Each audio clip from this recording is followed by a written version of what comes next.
Hello বন্ধুরা, welcome back to my channel. আমি বন্দনা আবার একটা নতুন ভিডিওতে সবাইকে স্বাগত। অনেক অনেক ভালোবাসা জানিয়ে আজকের ব্লগ ভিডিওটা শুরু করলাম। আশা করি তোমরা পাশে থাকবে আর ভালো আছো, আমিও ভালো আছি। চলো আজকের ভিডিওটা শুরু করা যাক। তো আজকে দেখো, যেহেতু এটা কালকের ভিডিও ছিল, তো দেখো টমেটোর, পেঁয়াজ, কাঁচা লঙ্কা সব কিছু কেটে নিয়েছি আর এদিকে ফুলকপি আলু ভাজা করছি।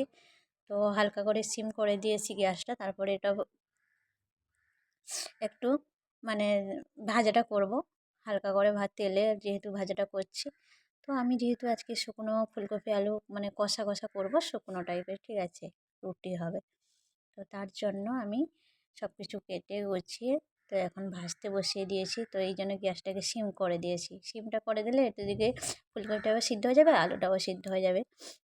তো চলো, সিদ্ধ হয়ে গেছে, তারপরে দিয়ে দিয়েছি পেঁয়াজ, কাঁচা লঙ্কা।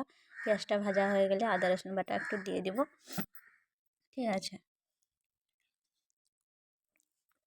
তোমাদের রাতে কি কি রান্না হচ্ছে? আর যেহেতু আমরা মানে দুদিন মাংস খেয়েছি, মানে কি বলবো, শুক্রবার শনিবার দুদিন চিকেন খাওয়া হয়েছে, তার জন্য আর চিকেন খেতে ভালো লাগছে না, তাই হালকা করে আজকে বানিয়ে নিচ্ছি আলু ফুলকপি, ঠিক আছে।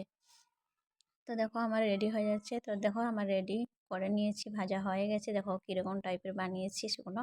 আর এদিকে আটা রেডি করে নিয়েছি, সব কিছু গুছিয়ে এক্ষুনি রুটি বানাবো।